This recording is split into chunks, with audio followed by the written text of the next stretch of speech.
পৃথিবীতে এমন এক মহামারী শুরু হয়, সব মানুষ গাছের সংমিশ্রণে এক ভয়ানক জম্বিতে বদলে যেতে শুরু করে।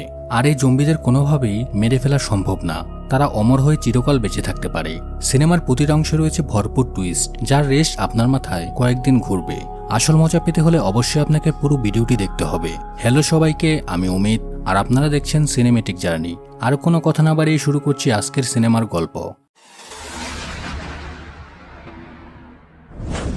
গল্পের শুরুতে আমরা ইথান নামে একটা ছেলেকে দেখতে পাই, যে কিনা একটা উঁচু পাহাড়ে দাঁড়িয়ে তার স্ত্রী এমাকে নিয়ে কাটানো ভালো মুহূর্তগুলো কল্পনা করছিল।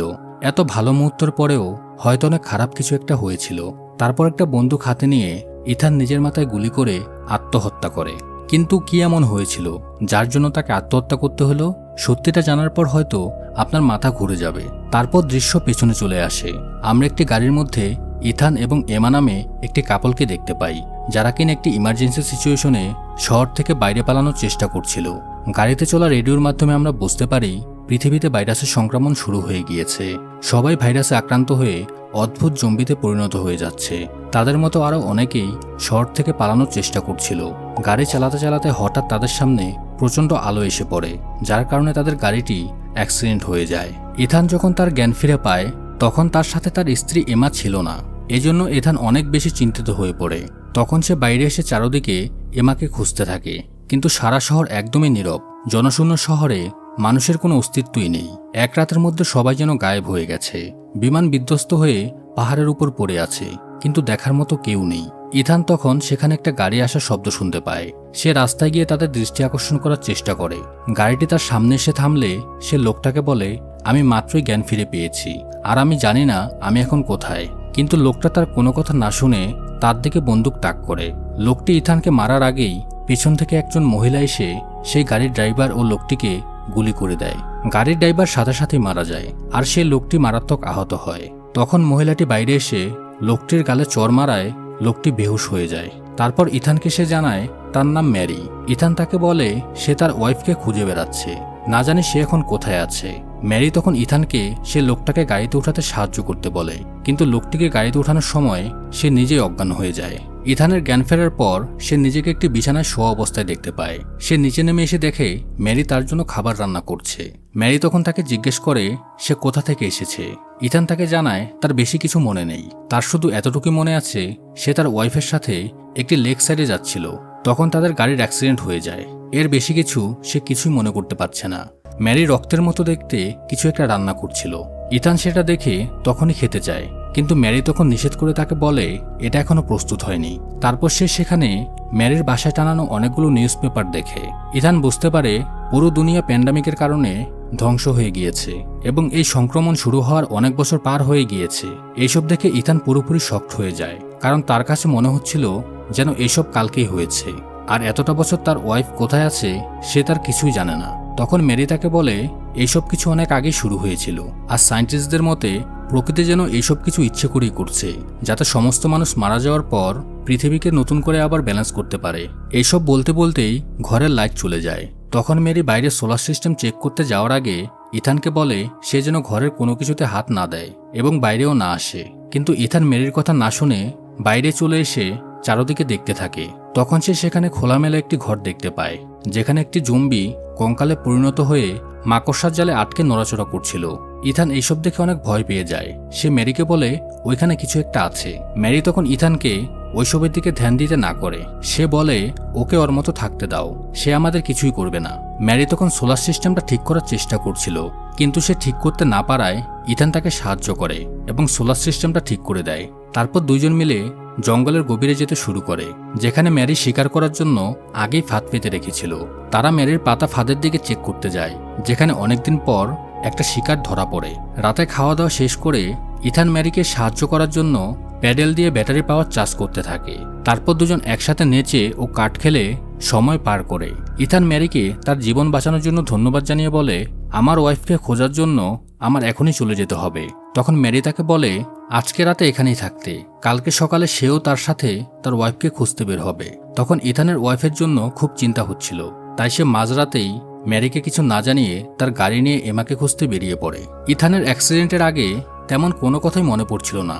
যতটুকু মনে পড়ছিল তা হলো তারাই প্যান্ডামিকের আগে ক্যান্ডেল লেকে যাচ্ছিল, যেখানে তাদের বাড়ি ছিল। ইথান একটা সময় গাড়ি নিয়ে সে জায়গায় পৌঁছে যায় এবং সেখানে তার বাড়িতে গিয়ে সে দেখতে পায় বাড়ির দরজা ভেতর থেকে লক করা। তাই সে জোরে জোরে চিৎকার করে তার ওয়াইফকে ডাকতে থাকে, কিন্তু ভেতর থেকে কোনো সাড়া শব্দ আসছিল না। তাই বাধ্য হয়ে সে দরজার পাশের কাঁচ ভেঙে তারপর হাত ঢুকিয়ে দরজার লক খুলে সে ঘরের ভেতর প্রবেশ করে। ভেতরে ঢোকার পর ইথান একজনকে দেখতে পায়, কিন্তু সে তার স্ত্রী এমা ছিল না। মহিলাটি তাকে দেখা মাত্রই তার দিকে বন্দুক তাক করে। সেখানে তার ছোট ছেলেটি একপাশে লুকিয়েছিল। ইথান তাকে বলে, আমি কোনো ঝামেলা চাই না। তারা যখন এসব নিয়ে কথা বলছিল তখন তারা কারো হেঁটে আসার জোরালো শব্দ শুনতে পায়। তারা পেছনে তাকিয়ে দেখে একটি ভয়ানক জম্বি ধীরে ধীরে ঘরের ভেতর প্রবেশ করছে। দেখে মনে হচ্ছে জম্বিটির শরীর থেকে বিভিন্ন ধরনের জাটি লক করে ফেলে, কিন্তু ভয়ানক সে জম্বিটা দরজার কাঁচ ভেঙে সে মহিলাকে ধরে ফেলে এবং তাকে উপায় না থাকায় একটা হাতুড়ি দিয়ে সে ওই জম্বিটার মাথায় সজোরে আঘাত করে, যার কারণে জম্বিটা মরে মাটিতে পড়ে যায়। কিন্তু কিছুক্ষণ পর ইথান বাইরে তাকিয়ে দেখতে পায় সে জম্বিটা আবারও জীবিত হয়ে উঠেছে। সে খুবই আশ্চর্য হয়ে যায়। মহিলাটি তখন ইথানকে বলে, এই গাছের মতো দেখতে জম্বিগুলো কখনোই মারা যায় না। তখন সে জম্বিটি সেখান থেকে চলে যায়। তারপর দুজনের মধ্যে অনেকক্ষণ কথাবার্তা হয়। অনেক রাত হয়ে যাওয়ায় মহিলাটি ইথানকে ঘুমিয়ে যেতে বলে এবং তাকে আরও বলে, তুমি ঘুমিয়ে পড়ো, আমি রাতে পাহারা দিব।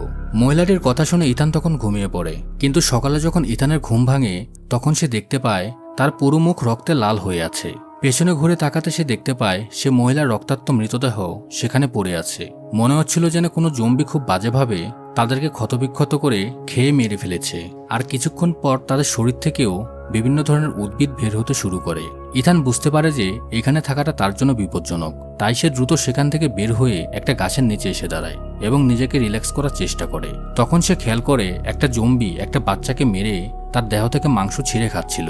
ইথান তার হাতুড়ি নিয়ে সামনে গিয়ে দেখতে পায় এই বাচ্চাটি ওই মহিলার ছেলে। এসব দেখে তার ভীষণ আফসোস হচ্ছিল। এই জম্বিটাই হয়তো তার মাকেও নির্মমভাবে মেরে ফেলেছিল। ইথান যখন এইসব কিছু দেখছিল তখন পেছন থেকে ধীরে ধীরে সে জম্বিটা তার দিকে আসতে থাকে। পেছনে ঘুরে এই দৃশ্য দেখার পর সে অনেকটাই ভয় পেয়ে যায়, কিন্তু তাকে মারার জন্য নয়। জম্বিটা যেন ইথানকে কিছু বলতে চাচ্ছিল, কিন্তু সে জম্বিটার গলা দিয়ে কোনো কথা বের হচ্ছিল না। এদিকে ইথান খুব ভয় পাচ্ছিল। হঠাৎ করে একটা গুলি এসে জম্বিটির মাথায় এসে লাগে। তারপর আমরা দেখতে পাই ইথানকে বাঁচাতে মেরি এখানে চলে এসেছে। সে তখন ইথানকে শান্ত হতে বলে। এখান থেকে যাওয়ার আগে ইথান একটি বার্ড বক্স দেখতে পায়, যেখানে তার ওয়াইফের ট্যাটু করা ছিল। ইথান বার্ড বক্সটি খুলে সেখানে একটি মোবাইল দেখতে পায়। মোবাইলের ব্যাটারিটি একদম লো ছিল এবং এই মোবাইলটি তার স্ত্রী এমার, যেখানে একটি ভিডিও রেকর্ড করা আছে। ভিডিও বার্তায় এমা কান্না করছিল আর তাকে বলে যে তোমার এখন সবকিছু ভুলে যাওয়ার রোগ দিন দিন বেড়েই যাচ্ছে। আমি জানি না তোমার এই অসুস্থতার কারণে আমি কতদিন তোমার সাথে থাকতে পারবো। পৃথিবীর পরিস্থিতি ধীরে ধীরে খারাপের দিকে যাচ্ছে। এই ভিডিওর মধ্যে ইথান তার ওয়াইফের পাশেই শুয়েছিল। সে পুরো ভিডিও দেখার আগেই মোবাইলে চার্জ না থাকায় মোবাইলটি অফ হয়ে যায়। এসব দেখে সে তখন চিল্লাতে থাকে। তখন মেরি এসে তাকে শান্ত করে এবং বলে, তুমি আমার সাথে আমার বাসায় চলো, সেখানে সোলার সিস্টেম আছে যার মাধ্যমে তুমি মোবাইলে চার্জ করতে পারবে। কিন্তু ইথান এখন ম্যারির কথাও ভুলে গিয়েছিল। সে ম্যারিকে চিনতে পারছিল না। ম্যারি তাকে সবকিছু বোঝানোর চেষ্টা করে। তারপর দুজন মিলে এখান থেকে চলে যায়। কিন্তু এখন ইথানের সে ট্রাকের কথাও মনে পড়ছে না, যেটা নিয়ে সে কাল রাতেই এখানে এসেছিল। ইথান বলে, চলো আমরা এই ট্রাকে করে চলে যাই। তখন ম্যারি তাকে বোঝায় একটা ইডিয়েট কাল রাতেই ট্রাকটির ব্যাটারি বন্ধ করতে ভুলে যায়, যার কারণে ট্রাকটির ব্যাটারি শেষ হয়ে গিয়েছে। তাই আমরা এই ট্রাকটি এখন আর নিয়ে যেতে পারবো না। কিন্তু ভাগ্য ভালো থাকায় তারা সেখানে একটি সাইকেল পেয়ে যায়। ম্যারি ইথানকে নিয়ে সাইকেল চালিয়ে আসার সময় রাস্তায় অনেক জম্বি দেখতে পায়, যেগুলো দেখতে খুবই অদ্ভুত ছিল এবং খুবই ভয়ঙ্করভাবে অর্ধেক মানুষ এবং অর্ধেক গাছে পরিণত হয়ে গেছে। যেতে যেতে ইথান ম্যারিকে জিজ্ঞেস করে, তোমার কি বিয়ে হয়েছে? ম্যারি বলে, না, আমার বয়ফ্রেন্ড মারা গিয়েছে। তখন রাস্তায় একটি গ্যাস স্টেশন দেখে ইথান থেমে যায়। এটা সেই গ্যাস স্টেশন যেটা সে প্রতিদিনই স্বপ্নে দেখে। ইথানের মনে পড়ে যখন ভাইরাসের সংক্রমণ শুরু হয়েছিল তখন তারা এই গ্যাস স্টেশনের সামনে এসে থেমেছিল আর তাদের সামনে একটা জম্বি এসে পড়েছিল। তার স্ত্রী এমাকে জম্বির হাত থেকে বাঁচাতে গিয়ে জম্বিটি তখন ইথানের হাতে কামড় দিয়েছিল। এরপরে কি হয়েছিল তার আর কিছু মনে পড়ছিল না। তারপর দীর্ঘ রাস্তা পাড়ি দিয়ে তারা সেখান থেকে ম্যারির বাসায় চলে আসে। ম্যারির বাসায় আসতেই ম্যারি ইথানকে চুপ থাকতে বলে, কারণ সে তার বাড়ির পাশ থেকে কিছু একটা শব্দ পাচ্ছিল। তখন ম্যারি একটা বন্দুক তাক করে সামনে এগোতে থাকে এবং দেখতে পায় একজন লোক সেখানে দাঁড়িয়ে আছে। সে বন্দুক তাক করার সাথে সাথেই লোকটি বলে, আমাকে গুলি করো না, আমি একজন সাধারণ মানুষ। আমি আমার ওয়াইফকে খুঁজতে খুঁজতে এখানে চলে এসেছি। আমি অনেক বেশি ক্ষুধার্ত আর খাবারের জন্য আমি আপনার যে কোনো কাজ করতে রাজি আছি। ম্যারি লোকটার কথায় রাজি হওয়ার আগে ইথানকে দিয়ে লোকটাকে সার্চ করে তার সমস্ত অস্ত্র নিজের কাছে নিয়ে নেয়। এরপর লোকটি ইথানকে নিয়ে বাইরে কাঠ কাটার কাজ করে। তখন ম্যারি ঘরে খাবার তৈরি করছিল এবং তাদের উপর নজর রাখছিল, কিন্তু লোকটি ইথানের নজর এড়িয়ে গিয়ে জলবিয়োগ করার বাহানায় একটা পরিত্যক্ত গাড়ির পাশে গিয়ে আরেকটি বন্দুক নিয়ে নেয়। তার হয়তো কোনো খারাপ উদ্দেশ্য আছে। ঘরের ভেতর প্রবেশ করার আগে ম্যারি তাদেরকে জুস খেতে দেয়। তারপর ডিনার করার জন্য তাদেরকে ডাইনিংয়ে আসতে বলে, কিন্তু খাবার খাওয়ার আগে ম্যারি ইথানকে আগেই বলে দেয় যে তুমি এই খাবার খাবে না এবং কোনো অজুহাত দেখিয়ে বলো যে তোমার এখন ক্ষুধা নেই। ইথান বুঝতে পারছিল না ম্যারি এই কথা কেন বলছিল। তারপর খাবারের টেবিলে হঠাৎ ইথানের শরীর খারাপ হতে থাকে। টেবিল থেকে উঠে সামনে এগোতেই সে মাথা ঘুরে পড়ে যায়। ম্যারি ইথানকে গেলে লোকটি ম্যারির বন্দুকটি ছিনিয়ে নেয়। লোকটি তখন ম্যারির দিকে বন্দুক তাক করে তাকে ধমকাতে থাকে, কিন্তু ম্যারি কোনো ভয় পাচ্ছিল না। এমনকি লোকটি যখন তাকে মারছিল সে খুব শান্ত হয়ে দাঁড়িয়েছিল, কারণ সে জানে এই লোকটি আর বেশিক্ষণ স্বাভাবিক থাকতে পারবে না, কারণ সে খাবারের মধ্যে ঘুমের ওষুধ মিশিয়ে দিয়েছিল। কিছুক্ষণের মধ্যে লোকটি তার জ্ঞান হারিয়ে ফেলে। তখন ম্যারি ইথানকে নিয়ে তার রুমে চলে আসে। ইথানের যখন জ্ঞান ফিরে তখন সে খুব ভালো অনুভব করছিল, আর তখন সে দেখতে পায় দুজন লোক তাদের ঘরে ঢুকে পড়েছে। ম্যারি যখনই উপর থেকে নিচে নেমে আসে তাদের মধ্যে একজন ম্যারিকে ধরে আটকে ফেলে, তারপর সাথে সাথে তাকে একটা চেয়ারের মধ্যে বেঁধে ফেলে। ম্যারিকে তারা প্রচুর মারধর করতে থাকে। লোকটা ম্যারিকে বলে তারা পুরো বাড়িতে তল্লাশি নেবে, তারপর তারা ম্যারিকে মেরে ফেলবে। এই দুইজন লোক সেই লোকটির পরিচিত, যে কিনা কিছুক্ষণ আগেই এখানে এসেছিল। আর তখন সেই লোকটিরও জ্ঞান ফিরে আসে। তাদের সন্দেহ হচ্ছিল ম্যারি হয়তো তার ওয়াইফকে মেরে ফেলেছে, কারণ তার ওয়াইফের এখানে আসার কথা ছিল, কিন্তু এখানে আসার পর আর কখনই তার ওয়াইফ ফিরে যায়নি। তারা বুঝতে পারে ম্যারির অপরাধের সাথে ইথান জড়িত নয়। ইথান এই লোকটিকে তার ওয়াইফের ব্যাপারে আগেই বলেছিল, তাই লোকটি তাকে বলে হতে পারে ম্যারি তোমার ওয়াইফকেও মেরে ফেলেছে। ইথান তখন সেই লোকটির সাথে মিলে ম্যারির ঘরে তল্লাশি নিতে থাকে। তখন সে তার ওয়াইফের লকেটটি সেখানে পেয়ে যায়। তারপর তারও মনে হতে থাকে ম্যারি হয়তো তার ওয়াইফকে মেরে ফেলেছে। তখন সেই লোকটি ম্যারির রুম থেকে একটা ব্যাগ নিয়ে আসে, যেখানে অনেকগুলো ওয়ালেট এবং আইডি কার্ড আর বিভিন্ন জিনিসপত্র ছিল। এতে আমরা বুঝতে পারি ম্যারি একজনকে নয়, বরং সে অনেক মানুষকে নিজের শিকার বানিয়েছিল। অনেক মানুষকে সে হত্যা করেছে, কিন্তু কি কারণে সে এতগুলো মানুষকে হত্যা করেছে সেটা আমরা সামনেই জানতে পারবো। তখন তাদের মধ্যে থাকা একজন লোক ম্যারির ঘরের পেছনে থাকা আরেকটি ছোট ঘর লক্ষ্য করে, যেখানে ভালোভাবে শিকলে পেঁচিয়ে তালা লাগানো ছিল। লোকটি তালা ভেঙে সে ঘরে প্রবেশ করে। তখন সেখানে থাকা জম্বিটি লোকটিকে যেতে দেখে। ঘরটি দেখতে একটা ছোট হসপিটালের মতো মনে হচ্ছিল।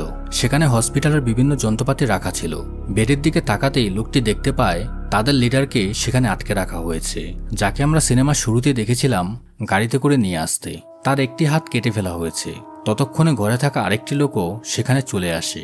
এসব দেখার পর লোকটি অনেক ভয় পেয়ে যায়। সে গিয়ে তার সঙ্গীদের এইসব বলার আগেই ম্যারির পাতা ফাঁদে তার পা লেগে সেখানে লাগানো ট্রিগার বোম ব্লাস্ট হয়ে যায় এবং লোকটি সেখানে মারা যায়। বাইরে থাকা দ্বিতীয় লোকটি আহত হয়ে বাইরে পড়ে আছে। তখন কঙ্কালের মতো দেখতে এসে জম্বিটি আহত লোকটিকে ছিঁড়ে খেতে থাকে। এতে বোঝা যায় এটাও আসলে একটা হিংস্র জম্বি ছিল। এইদিকে ঘরে থাকা লোকটি দেখতে পায় তার দুইজন সঙ্গী মারা গিয়েছে।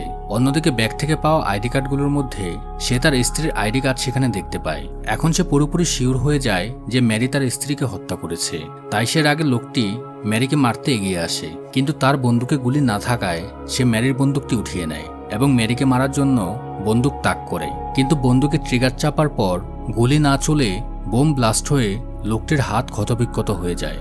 আসলে ম্যারি তার বন্দুকে একটি বিশেষ রেড বাটন লাগিয়ে রেখেছিল, যেটা বন্ধ করার পর বন্দুক চালালে গুলি বের হবে। কিন্তু লোকটি সে বিষয়ে কিছু না জানায় গুলির পরিবর্তে বোম ব্লাস্ট হয়ে যায়। তার ডান হাত পুরো ছিন্নভিন্ন হয়ে যায়। আর এখানে বের হয়ে আসে আরেক টুইস্ট। লোকটিকে রক্তাক্ত দেখে ইথানের শরীর ধীরে ধীরে পরিবর্তন হতে শুরু করে এবং এক পর্যায়ে সে ওই লোকটির উপর ঝাঁপিয়ে পড়ে এবং হিংস্রভাবে তাকে কামড়িয়ে খেতে থাকে। ম্যারি ভয় পেয়ে খুব কষ্টে নিজেকে ছাড়িয়ে সেখান থেকে সরে গিয়ে চুপচাপ এক কোণে বসে থাকে। লোকটিকে খাওয়ার পর ইথানের শরীর আবার খারাপ হতে থাকে। ম্যারি তখন ইথানের কাছে এসে তাকে শান্ত করতে থাকে। ইথান অনেক চিন্তিত ছিল। তখন ম্যারি তাকে বলে তোমার কিছুই হবে না, সকাল হতেই তুমি সবকিছু ভুলে যাবে। আর সকাল হলে দেখা যায় ম্যারির কথা মতো ইথান আসলে সবকিছু ভুলে গেছে। তখন ম্যারি তাকে শিকারে যাওয়ার কথা বলে, কারণ তার ঘরে থাকা সব খাবার শেষ হয়ে যাচ্ছিল। ইথান কোনো কিছু না বলে ম্যারির পিছন পিছন যেতে থাকে। তখন এই ঘরের মধ্যে কাটানো ইথানের কিছু স্মৃতি মনে পড়ে যায়। তখন সে মনে করতে পারে যে আগে এই বাড়িতে সে তার ওয়াইফ এমাকে নিয়ে এসেছিল, যেখানে তারা এই বাড়ির মালিককে দেখতে পায়। তিনি একজন ধর্মযাজক ছিলেন। তখন তিনি তাদেরকে বলেন ঈশ্বর সবাইকে শিক্ষা দেওয়ার জন্য এই প্যান্ডামিক ছড়িয়েছে। কিন্তু ইথানের ওয়াইফ যেহেতু একজন ডক্টর ছিলেন, তাই সে মনে করে এগুলো কোনো ভাইরাসের কারণে হচ্ছে।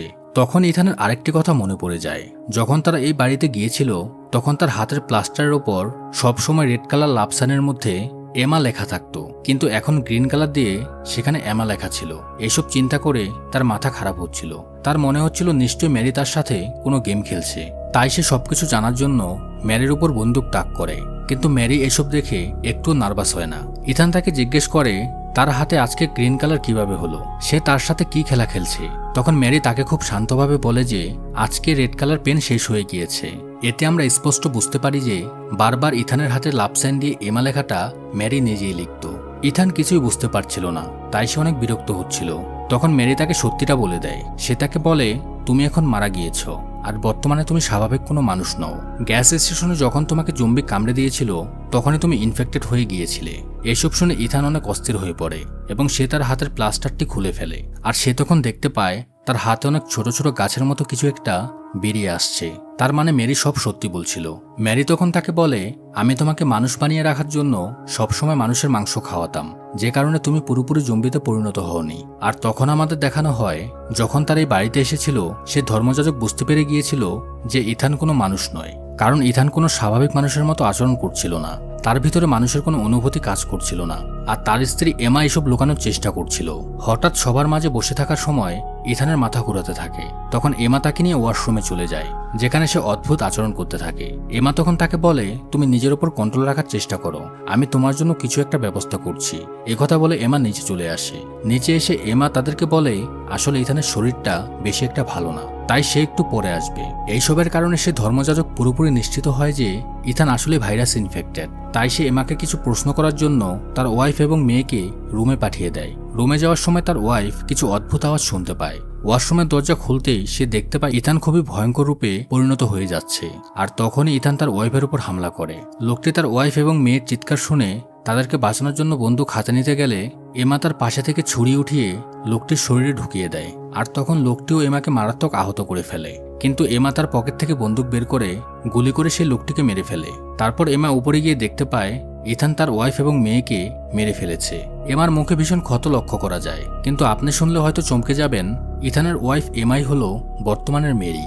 এখন ইথান বুঝতে পারে তার সামনে যে বৃদ্ধ মহিলাটি দাঁড়িয়ে আছে আসলে সে তার ওয়াইফ এমা। তার ওয়াইফ বৃদ্ধ হয়ে গিয়েছিল আর সে এখনো যুবক ছিল, কারণ ইথান কোনো স্বাভাবিক মানুষদের মতো ছিল না, সে ভাইরাসে ইনফেক্টেড ছিল। এমা তার ওয়াদা এখন পর্যন্ত পালন করে যাচ্ছে। সে সবসময় ইথানের খেয়াল রেখেছে এবং ইথানের জন্য অনেক মানুষদেরকে সে মেরে ফেলেছে। যেহেতু ইথানের সবকিছু ভুলে যাওয়ার রোগ ছিল, তাই সময়ের সাথে সাথে সে তার ওয়াইফকেও ভুলে যায়। এজন্য এমা নিজেকে ম্যারি বলে তার কাছে পরিচয় দিয়েছিল। এসব শোনার পরে ইথান কান্না করতে থাকে। তখন এমা তাকে বলে আমি এসব করতে করতে অনেক ক্লান্ত হয়ে গিয়েছি, এখন আমি তোমার সাথে তোমার মতো হয়ে বাঁচতে চাই। কিন্তু ইথান তার ওয়াইফকে জম্বি হতে দেখতে পারবে না, তাই সে নিজেকে গুলি করে দেয়। কিন্তু আমরা জানি যে এই ধরনের জম্বিগুলোকে কোনোভাবেই মারা সম্ভব না এবং এই সিনটা আমাদের গল্পের শুরুতে দেখানো হয়েছিল। একটু পর ইথান আবারও জীবিত হয়ে যায় এবং জীবিত হওয়ার পর সে ধীরে ধীরে হিংস্র হতে শুরু করে। তখনই এমা দেখতে পায় ইথান পুরোপুরি জম্বিতে পরিণত হয়ে যাচ্ছিল, কিন্তু তার ভালোবাসার মানুষকে সে ঠিকই চিনতে পারে। এমা ইথানের জন্য নিজেকে তার সামনে রেখে দেয় আর ইথান তখন কামড়ে ছিঁড়ে এমাকে খেতে থাকে। আসলে তারা এটাই চেয়েছিল, দুজন একসাথে জম্বি হয়ে বাঁচবে। তারপর আমরা দেখতে পাই এমাও জম্বিতে কনভার্ট হয়ে জীবিত হয়ে যায়। আর এইভাবেই তাদের ভালোবাসা পৃথিবী ধ্বংস হয়ে যাওয়ার পরেও টিকেছিল। এখন তারা দুজন জম্বি হয়ে বাকিটা জীবন পার করবে। আর এই দৃশ্যটি দেখিয়ে সিনেমাটি এখানেই শেষ হয়ে যায়। জানি না আপনাদের কাছে গল্পটি কেমন লেগেছে, তবে এই সিনেমাটি ব্যক্তিগতভাবে আমার কাছে অনেক ভালো লেগেছে। ভিডিওটি ভালো লাগলে লাইক দিয়ে অবশ্যই আমাদের চ্যানেলটি সাবস্ক্রাইব করে দিন। আর এই ধরনের আরও রোমাঞ্চকর ভিডিও দেখতে আমাদের চ্যানেলটি চাইলে ঘুরে আসতে পারেন। ধন্যবাদ, দেখা হচ্ছে পরের ভিডিওতে।